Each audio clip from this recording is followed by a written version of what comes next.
There's so much information out there regarding fats and oils, but here's what's really important to know. Plant oils are actually vital to your health, and as we've learned from these delicious world cuisines, they're actually important for flavor development. So gone are the days where fat-free or even low-fat diets are synonymous with a trimmer waist or a healthier life. What really matters is the quality of your fats and oils, more so than the quantity. So let's find out what Chef Bill is preparing for us today. Today we're going to be doing some cooking surrounding healthy fats. First, I'm going to make a quesadilla, everybody's ooey gooey favorite snack food. But what I want to do is take out some of the saturated fat and replace it with healthier fats, but more importantly, add a lot of flavor. Then we're going to spend some time with flax. I'm going to show you how to toast flaxseed and then show you strategies for working flax into your menus across the day on foods that you're probably eating already. I've got a really delicious snack with nuts, also a dip from the Eastern Mediterranean, and I'm going to show you a good, better, best strategy for that dip. We've got a lot to do. It's going to be fun, and it's going to be healthy. Healthful plant oils may actually be your best prescription to a happier and healthier mind. Do you remember the old saying, "You are what you eat"? Well, it makes a lot of sense when you realize that your brain is more than 60% fat. So it's not a surprise that choosing healthy oils like omega-3 fatty acids can actually boost your mood and your health. Another area of exciting research is that plant oils contain antioxidants. These are key components to decrease one of the most common triggers of so many diseases. It's called inflammation. Inflammation is at the root of heart disease, diabetes, even certain types of cancers, and possibly Alzheimer's disease. So choose your oils carefully, and you may even find that they help you keep a slimmer and trimmer waist. With all of the information that is out there regarding fats and oils, I want to talk to you about some key points that are really important. First of all fats and oils have about the same amount of calories per ounce. That may be a surprise to you. But what may be an even greater surprise is the way they differ really has to do with how they affect your health. Let's take a look at a couple of families here. First of all, this is the natural occurring of fat called saturated fats. Saturated fats, as you can see, are solid at room temperature, like our tropical oils that are coconut and palm oil. Here's a more familiar one, butter and cream. And what I like to tell people is that just like they're solid at room temperature, it really gives you an idea that these are the most aggressive for increasing the risk factors for heart disease. They're so aggressive for promoting the formation of hard plaque within your arteries. This category is not natural occurring, and I don't have anything good to say about them. You can probably guess which family this is. These are our partially hydrogenated oils, typically found in margarine, processed foods, snack foods, shortening. And your goal here is to actually avoid these completely. Now, I have to say that there's been great strides made by the food industry to really eliminate partially hydrogenated oils from your favorite foods. But just in case, look for them on the ingredient list under the title partially hydrogenated oils. So if ever in doubt, take these mental images with you. Solid fats are the most aggressive for promoting the formation of plaque, which is really the hardening of your arteries, a critical risk factor for heart disease, diabetes, and other diseases. And then look at these beautiful plant oils. And these are really the most beneficial for keeping your arteries healthy and also decreasing the risk factors for many of these diseases. Now here's the challenge that you may already be thinking about. Many of us love to use butter and cream for flavor, and Chef Bill is going to talk to us now about how to make the best selections to not sacrifice flavor, but really make the best choices for healthy plants and oils. Okay, I'm going to make a really quick quesadilla. Ordinarily, people use white flour tortillas. The problem with a white flour tortilla is that there's no fiber left, and a lot of the nutrition has been robbed from that grain. You could use a corn tortilla, which is a whole grain in its own right, or today what I'm going to use is a whole grain tortilla. So you've got some options there. Now, ordinarily, a tortilla would go onto the heat and you would mound on massive amounts of cheese, as much as you could get in there. What I'm going to try and do is replace some of that cheese with egg. And I'm going to take an egg that has been raised to have healthy omega-3 fats in it. And you'll find that written right on the carton of the egg. Because I'm getting rid of some of the cheese and I'm replacing it with egg, I would recommend choosing a cheese that's not mild, but one that has a full flavor. So I may use Monterey Jack in an ordinary quesadilla, but today I'm using a sharper cheddar or even a Fontina that's got more flavor. The pan here is hot. I'm going to crack a couple of eggs in here.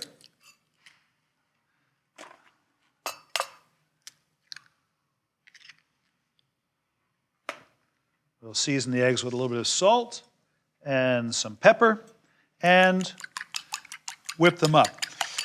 I'm going to cook these eggs in another healthy fat, olive oil, and choose an olive oil that has a lot of flavor.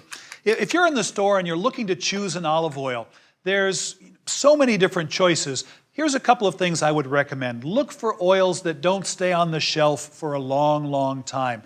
Look for oils that turn over regularly. And then when you check the label, extra virgin is an indicator of quality, but turn the bottle around and check the back label and look specifically for a vintage date. Typically, oils are made and they will last for 1 to 2 years. After that, they begin to decline in flavor and ultimately they will go rancid. So a vintage date is a good indicator that the producer is interested in quality. All right, olive oil goes in. Don't be shy about it. It represents flavor.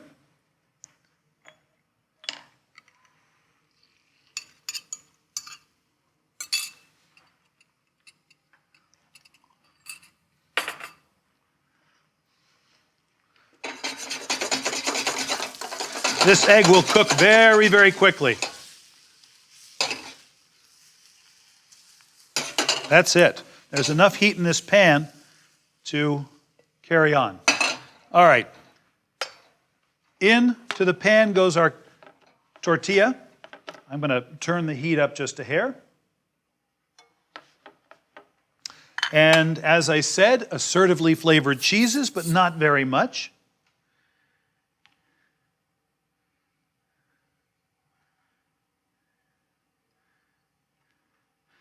And we'll look for that cheese to just begin to melt. While I'm waiting, I'm going to have a little breakfast myself here. Make sure these eggs are properly seasoned.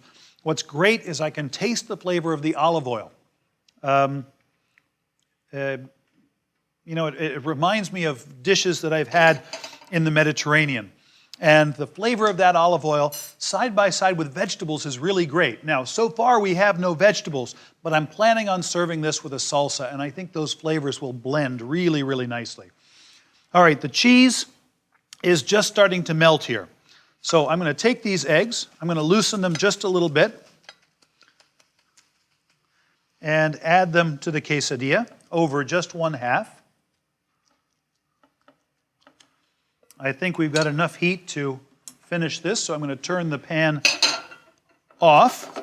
We'll let it sit for just a second. Now, as I said, I'm going to serve this with a salsa. I have it on the plate already. Here's how I think of salsa. Every time a salsa hits the plate, I know it's going to be eaten because people love salsa. It's going to make this dish taste great, but from a health perspective, it's as if I added a salad. Now, step back far enough, and this really looks like a quick breakfast option that is just delicious, easy, and full of healthy fats. All right. The quesadilla is browned on the outside. I'm going to move it over to my cutting board. If you take a look, that's a pretty big portion. I've got 2 eggs in there. I've got about 1 ounce of cheese. And I'm going to take and cut this This might be enough for 2 people for breakfast if you had some fruit and coffee as well. So I'm only going to use half of it, and I'll move this over to our plate.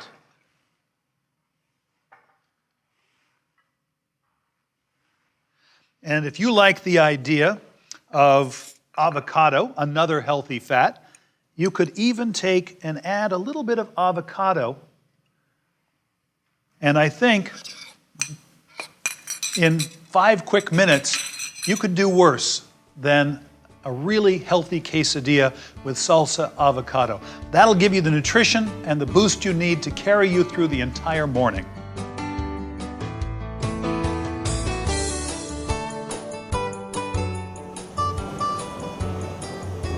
Polyunsaturated oils are the most common types of fat we tend to eat. These are referred to as seed oils or omega-6 fatty acids. Seed oils happen to be very common, from sunflower seeds to pumpkin seeds to probably more commonly recognized ones like soybean oil and corn oil. There's also another family of polyunsaturated oils that are related to each other known as omega-3 fatty acids. Omega-3 fatty acids are highly recognized for their anti-inflammatory properties. What does this mean? It means it's going to help reduce the risk for heart disease, maybe diabetes, definitely help boost your mood, and recently a lot of studies are looking at the role of omega-3 fatty acids for helping to boost your immune system. Omega-3 fatty acids are typically found in your marine sources like salmon, mackerel, tuna, and herring, and these happen to be the most powerful forms of omega-3 fatty acids. But if you're not a big fan of seafood, don't worry. You can also get omega-3 fatty acids from plant sources. For example, walnuts are a very rich source of omega-3 fatty acids, but more recently what tends to be popular is looking at eggs as a source of omega-3 fatty acids. Look on your favorite egg packages and look to see for the claim contains omega-3 fatty acids. Doesn't matter if it's brown or white, they both are available with omega-3 fatty acids. And then one of my favorites is flax seeds. Flax seeds actually contain omega-3 fatty acids, but in addition, they're rich with phytonutrients and also fiber. So let's look to Chef Bill for some ideas on how to incorporate flax seeds in our everyday favorite meals. You've already heard the science surrounding flax, and maybe even you went out and you bought some. Now that you've got it in your kitchen, what do you do with it?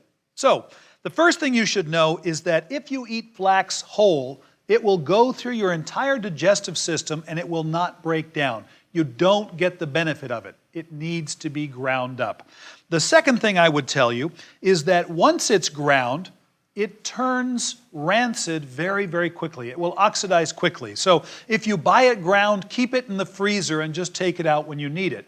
My preference is to buy it whole and grind it on a regular basis. And I'm going to show you how to do that here today. I also love to toast it because I like that roasty flavor that comes from having toasted it. So I have here a pan that's on the heat.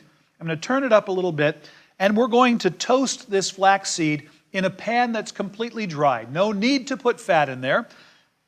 In goes the flaxseed. And I'm going to keep it moving while it heats.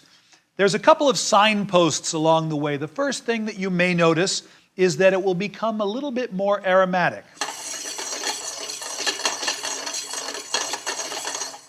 So pay attention to the way it smells. Don't have your nose in a book or at the TV or a million miles away. Keep your attention right here. As it's been on the pan, or excuse me, as it's been on the heat for longer and the heat builds up, it's important to be more and more careful. The second thing you're going to notice is that the seeds will begin to pop a little bit. Almost like popcorn. So now keep it moving. If you want to play this game, you can. But swirling it as though it were a pan of popcorn, I think, is fine.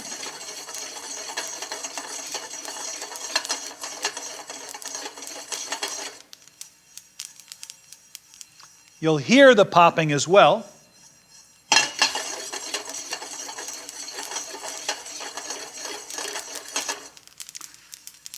If you decide that it's going all over the place, you can easily put a lid on it. Just get a lid that will fit this pot. And after about 20 seconds or so, I think we're good to go. I'm going to take it out of the pan so that it doesn't continue to cook.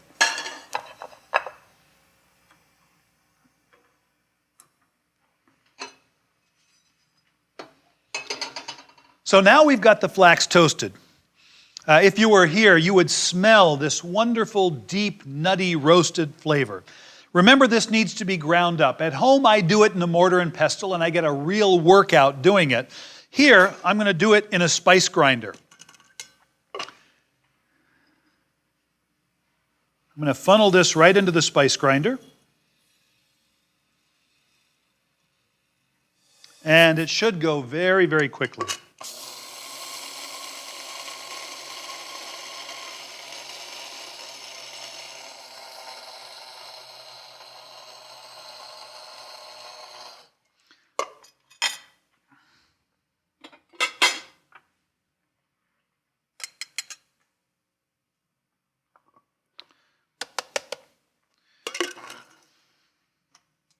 So there's ground toasted flax. Now, that can go into all kinds of preparations. You may use it on a cereal in the morning or a salad, but sometimes it's a little bit unfamiliar and people don't respond well to it. So I take it a step further. I'm going to take some of this flax and I'm going to add it to this bowl of cinnamon. And we'll stir those two together. And now, when I put this on top of a bowl of yogurt and fruit in the morning, it's as if I'm adding sweet spices and nuts. So there's one possibility. You may love the idea of a little bit of honey on your fruit in the morning, and so a drizzle of honey is an easy thing to do. Let me show you another possibility, and that is I've got here a spice mix that came out of my spice cupboard. This just happens to be lemon pepper. There's no salt in it, just lemon and pepper. I'm going to put that in there, and I think we can add flax, and no one will be the wiser. In fact, they may enjoy it more because it has more texture. And I'm going to take this mixture, and I'm going to use it as a rub on a piece of fish. It could also go on to a piece of chicken, just before it goes into the pan. First, a little bit of salt, and then we'll put that on. And let me bring it up here so it's a little bit easier for me to deal with. Turn it over, we'll season the second side, and just keep turning that in the spices. We want those spices to stick on the outside of the fish. It will provide a really nice crust. It will give you a wonderful flavor. All right, I've got one more idea, one more little strategy I'd like to share with you, and I'm not going to use this flax because it's still a little bit hot from the pan. I've got some that I toasted and ground earlier. It's already cooled down, and what I'd like to mix this with is Parmesan cheese. So in goes Parmesan, in goes the toasted flax. And we can stir those together. It may be that you love the way it looks, but for me, I'm always afraid that somebody's going to say, "Hey, what did you put into my cheese?" And so what I'm going to do is disguise it even a little bit more by adding some chopped herbs. I've got some parsley right here. I'm going to gather that parsley up. We'll chop it. And once you've got herbs and Parmesan, maybe a little bit of cracked pepper, no one's going to be the wiser. How would you use it? Well, I might add it to a salad. I might put it on a soup. I think both of those would be appropriate. Any place you might put Parmesan, I would say this mixture could go. Even on a pizza. Having strategies for using flax across the day, I think, is tremendously helpful. So you don't have to have all the flax for the day at breakfast. Neither do you have to have all the flax for the day at dinner when you're having fish. You can also include it at lunchtime on a salad in the form of cheese, herbs, pepper, and flaxseed. So here we go. There's breakfast, flax and cinnamon. There's lunch, a nice salad with flax and Parmesan cheese. And for dinner, we're going to have fish.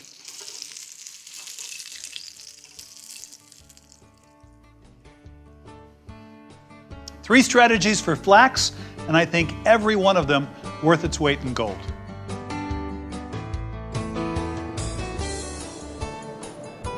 We're going to be talking about one of my favorite categories of oils, the monounsaturated fats. Why? Because they're the most flavorful.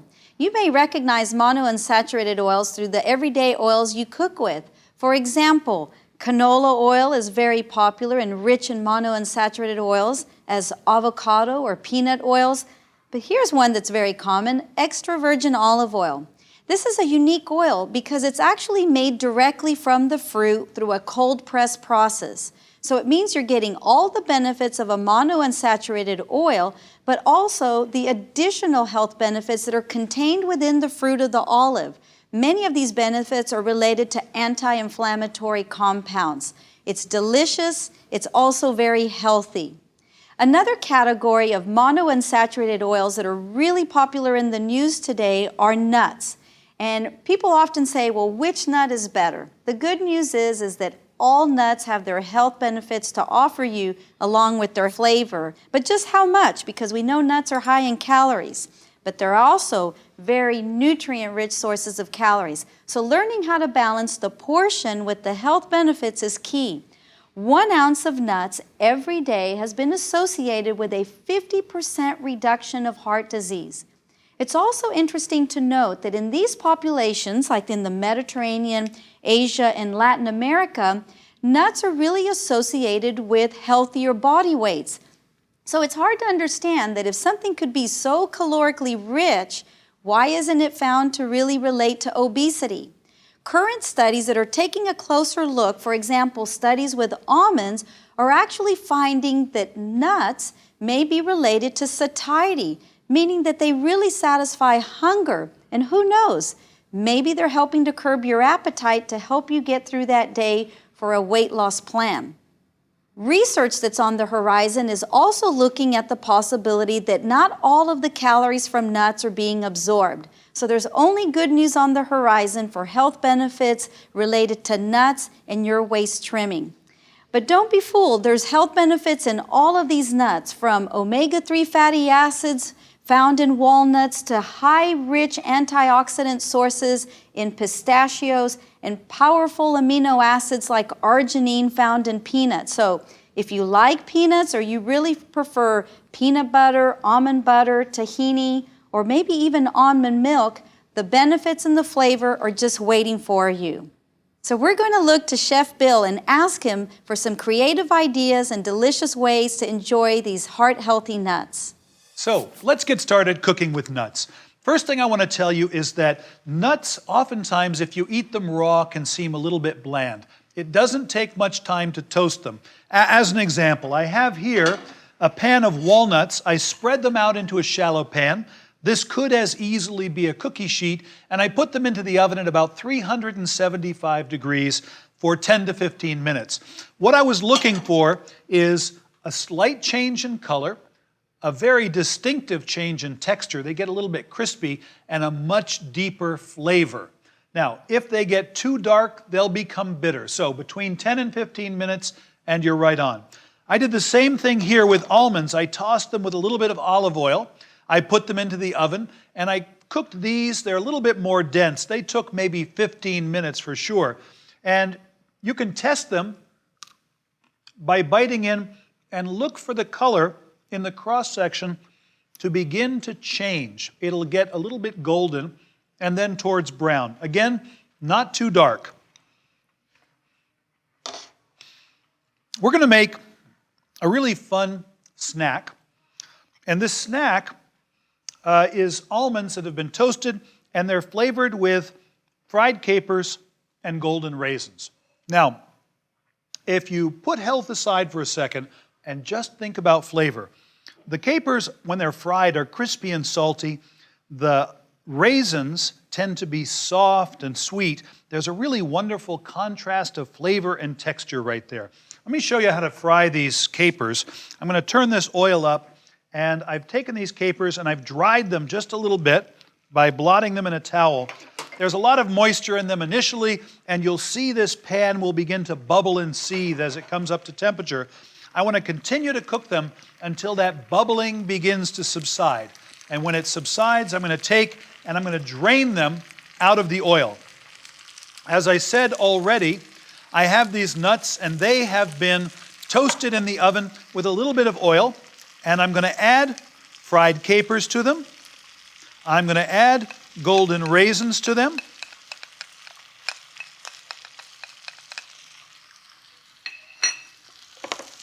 And I'm going to toss these together. I know they need a little bit more salt, and it's a great idea to season with salt while they're still just a little bit glistening with the oil so that the salt will stick.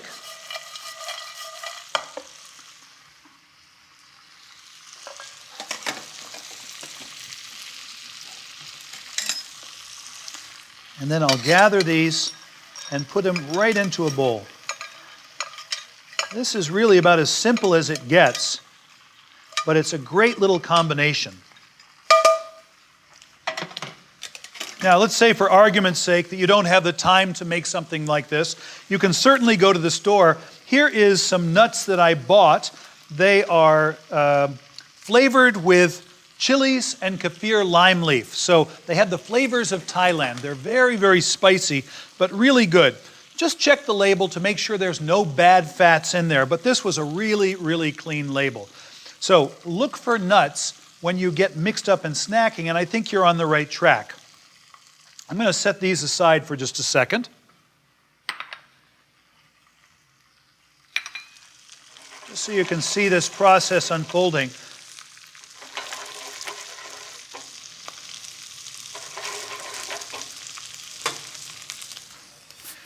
Okay, as you can see, the bubbling is almost stopped here. The capers are starting to get a little bit of color, and at this point they should come off the heat. Be careful because the oil is hot, and then just drain them of all the excess oil. And those capers are ready to be mixed into the almonds with the raisins. From a couple of nut snacks to a nut-enriched dip. This is a dip that comes from the Eastern Mediterranean. It's called muhammara. It translates as brick-colored. And it starts with roasted peppers. I bought a can of roasted peppers, or a jar of roasted peppers, and I'm going to take them and put them right into the food processor. Roasting the peppers gives it a nice smoky flavor and cooks the peppers a little bit. I'm going to flavor those peppers with cumin. And I've got just a little bit of cumin going in. I'm also going to flavor them with a little bit of chili paste. You've got some options here. It may be Tabasco or a little pinch of cayenne. I like this chili paste. We're going to add that as well. This dish is really not meant to be fiery hot. To bind this, just a few breadcrumbs.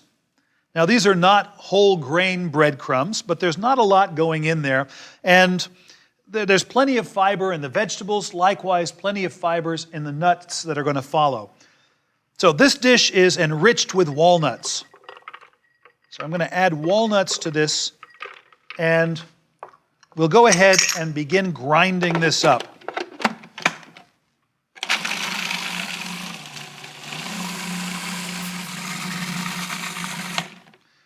Now that this is smooth, I'm going to taste it real briefly, just for salt.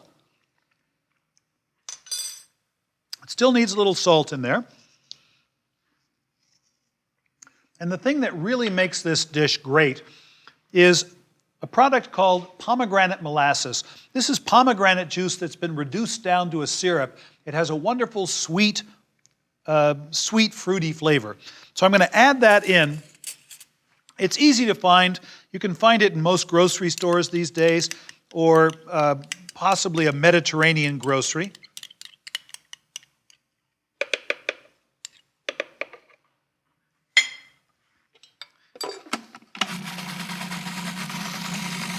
A little bit of olive oil.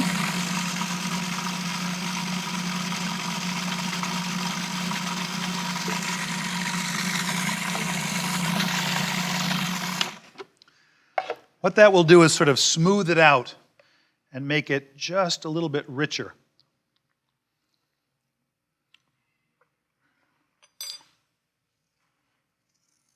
All right. That is done as well. This keeps really, really well in the refrigerator. I would say that it makes a great dip. That's how I like to use it. It's also great as a spread on sandwiches. You can mix it in with mayonnaise, for instance, and use it on a grilled vegetable sandwich. But today, the plan is this. Today, I'm going to have this muhammara, and I'm going to put it with crudité. That's sort of the best you can do. Lots of nutrient-dense food dipped into something really flavorful. As an expression of good, better, and best, you might start by saying, yeah, here's pita chips that have been fried. It's made from white flour. Not the best choice. Here is baked whole grain pita chips, and the best, we've got a nice selection of crudité, raw vegetables, nutrient-dense, and they taste great because of that dip. So, nuts as a snack, nuts as a dip, nuts are a great way to bring nutrition to your diet.